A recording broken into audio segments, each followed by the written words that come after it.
Good morning, y'all. How y'all doing? I think I'm going to skip my corny intro today. I think I'm going to change it up a little bit. Not that it's corny, but not that anybody really cares. And get myself live on Instagram. Give me a second here. Good morning, Instagram. Am I live? Let me see if anybody pops up. It's normally how I tell people are live. Happy Tuesday. And if you're watching the recording, give me a few minutes. I'll get talking about today's topic in just a few minutes. Just want to make sure everything's working. Oh, I see somebody popping on. Am I live here? I think I'm live. All right. Yep, I'm live because I see Tammy. All right, I like to make sure that I'm actually on before I start talking because that would be annoying. Good morning, Tammy and Cammy. That rhymed, but not on purpose. Guys, I am excited to talk about today's topic, but I'm always excited to talk. I really have had this on my mind for a while, but I wanted to put a podcast out there regarding it. And I'm not going to call anybody out because I do have full respect for the individual that I'm mostly talking about today. He has a phenomenal coaching program. I have actually done a podcast with him, full on respect for him and what he teaches. But a lot of his messaging has been hitting me the wrong way and maybe leading a little bit of what's the word I'm looking for? I just feel like it can be somewhat taken the wrong. It's putting out the wrong message, and I think he has the right intent but the wrong message. So I want to talk today, and if you know who I'm talking about, you're going to know why this podcast is relevant. About like achieving results without tracking macros, and this whole like thought process that like macro tracking is this obsessive, like restrictive thing that people do, and that it's like this like unnecessary thing, and it's just adding more stress and complication. And also talk about like the reality of using a method that doesn't track macros. So if you are somebody that is looking to improve your performance in the gym, you want to get leaner, you're looking to lose body fat, maybe you're looking to lose actual weight, like you have a lot of weight to lose, I want to go over some of the things that I feel like are misunderstood about tracking macros and not using a macro-based approach, because this is something that's really been bothering me. And I want to make sure that you guys are not buying into smart marketing and actually buying into something that is actually smart and efficient and effective for you to get to your results. And this isn't selling what I do, because I'm going to be honest, I am not pro or against macro tracking or not macro tracking. I am a very neutral coach. My program is based on tracking food because that's how we can adjust things. But I do focus on food quality, flexibility, and not being a perfectionist. So I am kind of like not biased to either end of the spectrum because I incorporate all pieces of the puzzle in my nutrition coaching program and apply them at different phases in my client's journey. Okay. And I'll talk more about that later. But I want to start today by breaking this down a little bit. And if you guys have questions about this, I want you guys to pop on the chat and let me know, because I am like super fired up to talk about this. Okay. So first and foremost, let me just start by saying it is really, really, really hard for me not to call out BS. It's something that like I have seen it more. And this individual that I'm targeting this podcast episode to isn't the only person. And by all means, he's probably one of the better coaches out there. But there are coaches out there that are selling women programs about how, intensity is killing them and how seed oils are making them fat and just all of this crap that is just like, it's like telling somebody that needs to drink more water that they have to go buy some like alkaline pH-based water from the glaciers of Iceland. Like, we don't fucking need to worry about the shit that doesn't matter. Let's focus on the big marbles first. So it's hard for me to call it, not to call it BS. And I want to start by saying this person, this particular topic today that this is based around the first part of this, which is bullshit. Okay.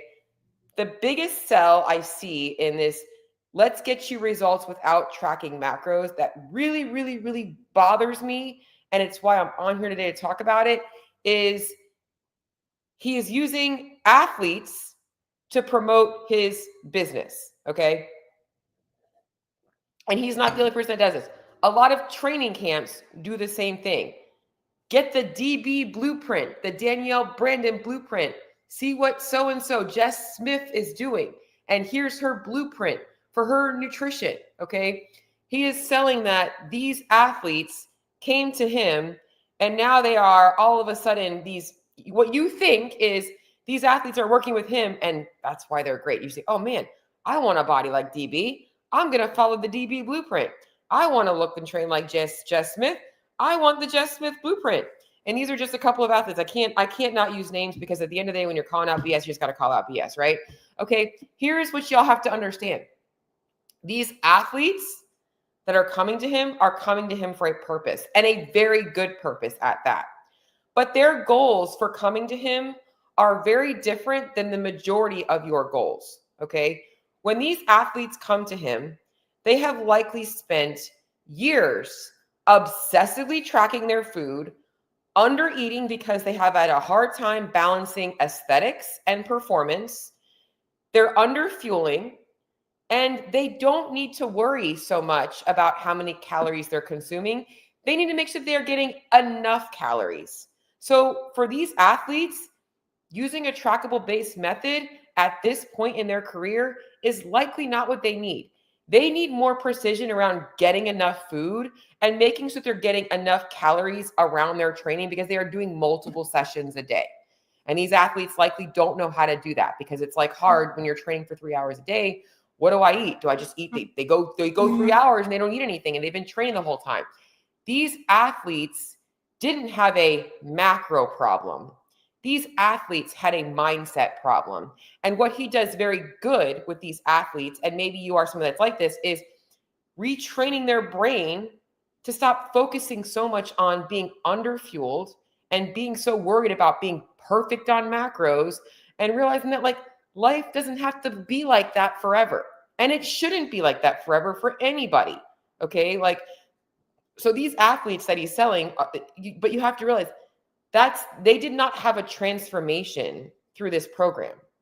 They did, but not the one that you're thinking. Okay. So most of you guys are looking, I want to get leaner. I want to feel better in the gym. Okay. So the main thing here is like, you cannot sell results when the results you're selling didn't happen with the program. These people were already phenomenal. And again, I see this all the time in different coaching programs, like not just nutrition, in training camps. Like, you know, you think that, you know, so-and-so in the HWPO program got where they got because they're doing HWPO. They were likely a phenomenal athlete before they came there. The programming doesn't make the athlete. The athlete's mindset is what makes the program effective, hands down. Okay, so you need to have a good athlete, a coachable athlete in order to see a program be successful. So first things first is don't buy the marketing. All right, I don't post a lot of transformations. I might put a couple of things out there because I want people to see what is possible. But for the most part, that's not what I'm here to do because every client's journey is very different. Okay. So promoting that like these athletes got super fit and super shredded and super this without tracking macros isn't really the reality. Okay. They were already pretty fit, pretty shredded and all that stuff before coming to him. So the whole sell with the athlete promotion is just bullshit. Okay. It's just bullshit. I'm calling out BS here. I don't love it. I don't love it. I'm just giving my opinion today. Okay. I'm going to give you my unbiased opinion. All right. Because I'm going to talk about some other things. Okay. Here's the second part of this. The method. Okay. Let's get to results without tracking macros. Tracking macros is a part-time job. You don't need to be tracking macros. Download this blueprint. Okay. So let me explain to you what the alternative to tracking macros is, because you can totally do this. And in fact, when my clients move away from coaching with me, a lot of them do shift more into this with a little bit less precision. Okay. The alternative to tracking macros and actually getting results, like you want to get leaner, is you have to follow a meal plan. He labels it a blueprint. Okay. Essentially, it's eat these types of foods in these amounts at these times of the day. By the way, in the blueprint, it also talks about how much protein you need, how much carbs you need, how much fats you need, how big your portion should be, all of which are a component of macro tracking with a very different way to get it done. So rather than having the flexibility of going into a food app and plugging things in and being able to manipulate things throughout the day if you want to, you're kind of stuck to a meal plan and you have to kind of be a little bit more on top of eating the same things. That might work for you. Okay.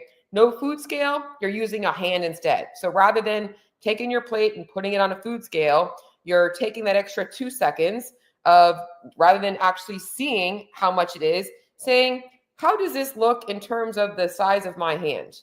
So it's still taking the exact same amount of time, but giving you less precision. So you're not tracking something, you're following a meal plan. You're not weighing out your food, you're taking that time instead to eyeball things. So you're getting less precision and less flexibility. You're following a meal plan. And it still includes macros because every diet includes macronutrients. Okay, so while this might seem easy to apply, it's not as easy to adjust. And it really comes down to how honest you want to be with yourself. Like, that's the same thing with macro tracking too, by the way. It's the same thing. You have to be honest with what you're tracking. If you're not honest with what you're tracking, then you're not going to get results. But at least with tracking, there's no guessing, there's no estimating, there's no wondering. It's like it either is or isn't. It's 3 ounces or it's not 3 ounces. It's not, I think it just is, right? Like it's lacking that. And I'll tell you why this is important. I'm going to start by also telling you guys what I love about this. What I love about this approach and when it's applicable is maybe you're somebody who doesn't even really know how to build a balanced meal. Okay. Like you've never learned the whole, let's balance the plate, protein, carbs, veggies, fats. You haven't done that yet. Maybe you have quite a bit of learning to go in your nutrition maturity. That's a great time for you to start something like this because it does help you because you're given some structure to your meals. And in the beginning, you're going to get some quick wins with this. If you've never done this before, it's great to get you started. It's also a great way to build meals when you're trying to be flexible going out and you're like, okay, like I got to find some protein. I got to find some carbs. I got to find some fats. I got to figure those things out. And also a great exit strategy. As I mentioned, when my clients leave me, they don't have to track their food. They don't have to use a food scale. Some clients choose to, some clients don't. Talking about that stuff. And we start diving into let's move away from weighing everything and start eyeballing things and kind of cross-check yourself. The goal, and I'll talk more about that later because I want to stay focused on this. But this is structure that is great for somebody who wants to learn how to build balance meals. Like I said, I have great respect for this. I think it's a great method for getting you started and finishing your journey. But the sweet spot of your journey is I want results. Okay. I really want results and I'm tired of I start to see results and then they plateau. I don't know why they're plateauing. I don't know if I'm eating enough. I don't know if I'm eating too much. I have a hard time following this diet because XYZ comes. I need to have some flexibility. I don't always have balanced meals because sometimes life gets crazy and I'm just shoving a granola bar in and I'm going to make up my protein later. There's so many reasons why tracking gives you power. You want results, right? So let me kind of go into the purpose of tracking so that you guys can understand. And I'm going to talk about why people kind of get into this rut of it's too much for me. It's too obsessive. I need to take a break from it. Okay. Tracking gives you power to adjust. I like to always use fitness as an analogy because I think a lot of you guys resonate with fitness. If I had the goal of doing a competition or running a marathon or whatever, going through a really heavy squat cycle, and I have a goal in mind for a date, a lifting meet or whatever, I'm probably going to have a lead up of intensity to get to that point, right? But that's not a forever thing, right? I'm not going to, if you decide to sign up for a high rocks or a marathon, you're going to train for it, but maybe you're going to back off afterwards, right? So I want you to think of your fat loss journey very similar, or your journey to improving your nutrition for fitness or health or anything like that. When you're tracking, you have complete power over everything. When you're using a food scale and you are tracking all of your food, you have measurable data. There's no gray area here. This is what it is. So when your weight stalls, you can look and see, where am I missing things out? Where am I missing things? when you have that data, when you're feeling really good, when progress is coming really quickly, you can look back and see what's actually working, right? It removes all that stress of like putting in work and not seeing results, because you're still putting in work regardless. At least now you're putting in work that is adjustable. Whether you choose to adjust it or not is up to you, but at least you have that tool. And this is not something that you have to do forever, but it is the shortcut to getting you where you need to be. You can play around with your foods. You don't have to always eat in a cookie cutter meal plan. There's so many things that really help you when you're actually tracking your food. Now, one of the biggest things that people run into, or the biggest misconceptions, and again, I'm going to give him some props, whatever you want to call it, because I do agree that macro tracking can get obsessive. And if you are eating by numbers, you are going to burn out, or you're going to have to constantly eat by numbers. Okay. We should not be living our life eating by numbers.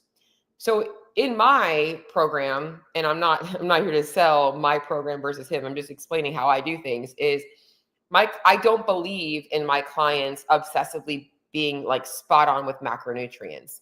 I do focus on food quality and looking at the breakdown of their meals. Like, are they getting balance, and making sure they're falling within ranges? Like, they're within an average range every day, but the days might vary a little bit. The meals might vary a little bit, because that is life. And that is the purpose of a trackable approach, is that you can have that flexibility. You don't have to eat off of a cookie cutter plan. You don't have to eat by numbers every single day.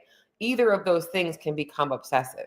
And I think that that's the other thing that I really want to mention, is it doesn't matter if you are obsessed with macro tracking or obsessed from following a meal plan. Either way, you could be obsessive, right? So we need to find the gray area, but tracking your food, it just allows you to have more precision with what you're adjusting, and allows you to be able to look back at things. If you're just following a plan, now you're like remembering, like, was I actually consistent last week, all week?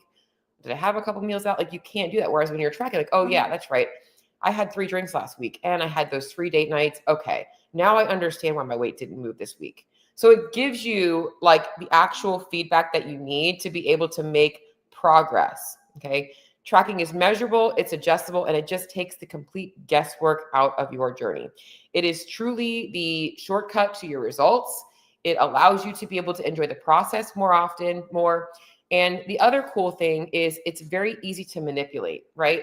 I can adjust things if I'm like, if maybe I want to try and add more carbs and less fats, I don't have to always like be balanced. I can easily just tweak numbers a little bit and try and play around with different things. But let's just talk about what commitment to tracking might look like for you. Okay, so I do believe that everybody, if you truly take your health and your fitness seriously, should spend a solid 6 months minimum of weighing and tracking your food. Like, I think that 6 months of your life actually learning what portion sizes look like. It doesn't mean that you're becoming reliant on the food scale, but you're actually just taking the time to ensure that you're like, I'm doing this pretty well, right? And actually taking a look at your food habits, how much snacking you're doing, how big your meals are, when you tend to eat more of your calories, how many calories you're consuming, and actually going all in on that will help you so much for the remainder of your life. Like, you will have taken the 6 months, done the legwork, and be able to kind of move on to whatever strategy you want. If that means that tracking is easy for you, then keep up with the tracking. If that means you want to shift into more of an intuitive thing, you've spent 6 months dialing in your nutrition, eating the foods that you've been eating for 6 months. Your foods shouldn't change. Your portions shouldn't change. Well, we'll talk about that. You're just not tracking as much, right? You're just not weighing, but everything in your nutrition stays the same because you spent 6 months working on building those new habits. Okay. Now, also, as I'm mentioning here, as I just said, one more thing. When we're using tracking as a tool for fat loss, you do need to understand the phases of fat loss. Okay. So, and I'm sure that in his program, he does this as well. He probably cuts back on carbs and fats and then adds them back in based on where a person's getting. But it's just, again, a lot easier to do it when you can manipulate Isn't it just nice to know that you are in control of what you're eating? Like you don't have to worry about where you're pulling those carbs from.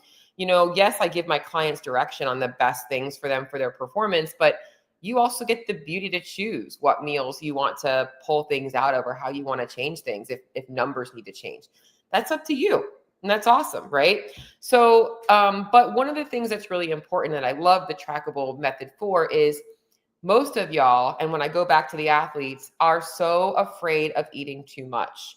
And an important pivotal moment in your life is learning how to fuel your body with more food rather than less, and not feeling like you can't enjoy all foods.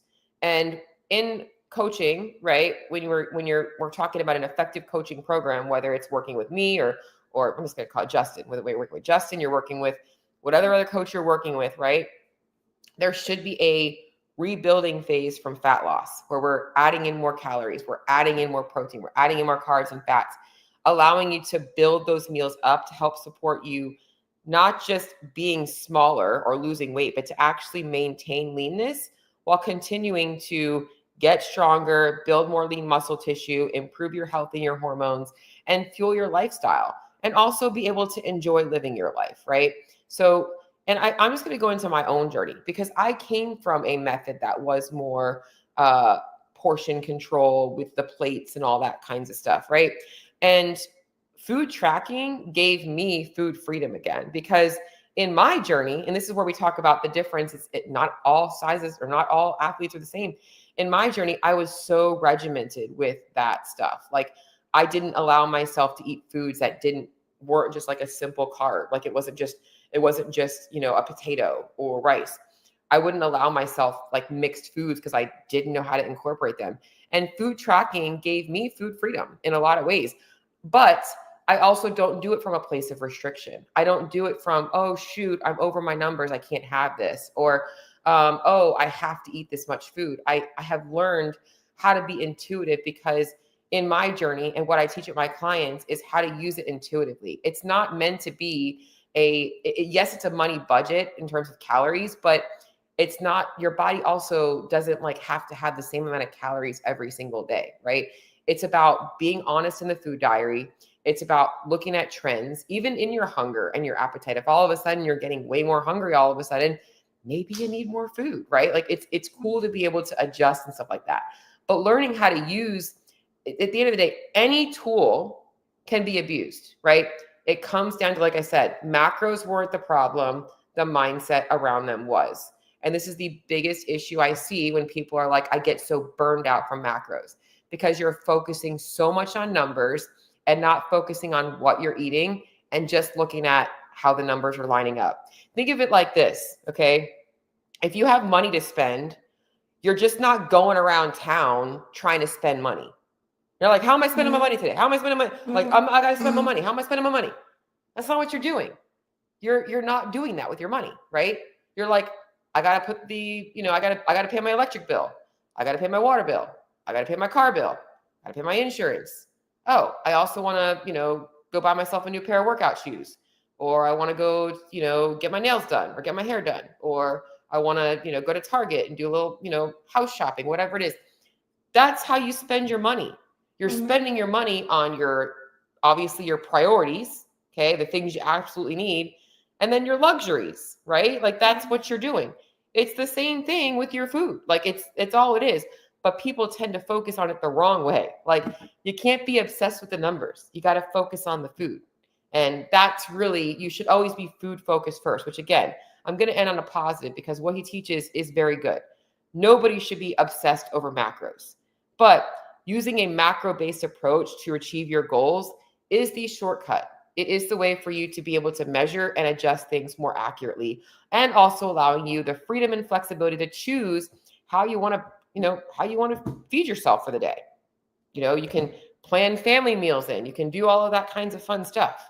So I just felt like this topic needed to be talked about. Okay. So as I'm wrapping up here, I'm going to go to the questions. Remember, don't buy what you see in terms of results. Okay. Because promoting these athletes got these results from following this plan and get this blueprint is likely not going to get you where you want. Okay. you have to think about what you want versus what they got. Okay, because you might not be in line with what they got. And maybe what they got is what you need, in which case, go get it because you should. I want every athlete out there to feel like they know how to fuel themselves and not be obsessive about it. Like, you should be able to eat enough food, okay? But if you're looking for fat loss, you want to be able to have more flexibility in your diet. You want to be able to control the speed of your results. There is nothing wrong with or obsessive about tracking your food. Like, it comes down to how you approach it, okay? We don't want to focus on numbers. We want to focus on food. We want to make sure we have balance in our diet. But the numbers make it very easy for you to adjust, okay? If you're going to focus on the number on the scale, you might as well be focusing on those numbers. So I think that that's the main thing for today. So I'm going to just pop over here in the chat and see if anybody, you are all the way live. Thank you, Larry. What's your thoughts on DEXA scan, 23% body fat? So a DEXA scan is a pretty accurate body fat score. So if it's saying that you have 23% body fat, I would say that's probably pretty accurate. The DEXA is usually within 1 or 2%. So Larry, if you're still on here, I would definitely believe that. And I hope that you are doing really well, Mr. Larry. If you ever need anything, you know where to find me. Larry's an old client of mine, and I hope that you're doing really awesome. I'm going to go over to Instagram. Do you guys have any other questions or comments on my topic today? Because I definitely want to feel like you guys can get. Do you guys have any other questions about nutrition? Anything else related or not related to this? Anything else to add to my topic today? How about this? If you're still watching on YouTube or on Instagram, tell me, do you track your food? Are you a food tracker? If you are, let me know. Or if you're not, I'm just curious. Or even if you're watching the replay, feel free to message me. You're welcome, Tammy. At the end of the day, it's really the best way to get results. Yeah, Rock, and I'm going to tell you this. The yes and no, here's one more thing I'm going to add to this. If you're going to be a food tracker, be a food tracker. When you're focusing on results, it's not worth it to be a half-ass tracker. The only time you should be half-ass tracking is if you're just kind of like, you've already gotten to where you want to be. You're super happy and you're just kind of like, every once in a while, just making sure that you're, doing the right thing for yourself. Tammy used to track macros, not presently. Are you feeling good about your results and where you're at right now? Just curious. Because that's the main thing is when you guys are tracking food, it's the means to get to a goal, right? It's helping you develop the systems that you need to maintain it. But you should get to where you want to get to and not regain the weight, which is another common problem, which I will probably talk about on my next episode. It's been a while since I've talked about that. Not currently happy with where you're at. Definitely think that you might need to figure out when it's time to start diving into things. That's the main thing, guys. It's at the end of the day, and if you're not tracking full-heartedly and you're not getting results, usually it comes down to just obviously trying to be a perfectionist, like always trying to think you have to be perfect or trying to hit macros that are just entirely too low for you, in which case I definitely think that making sure that you're getting enough calories is the most important thing. And just looking at some lifestyle considerations that might be holding you back, which usually is the other problem. So yeah, well, Tammy, you know where I'm at. Always here to help out.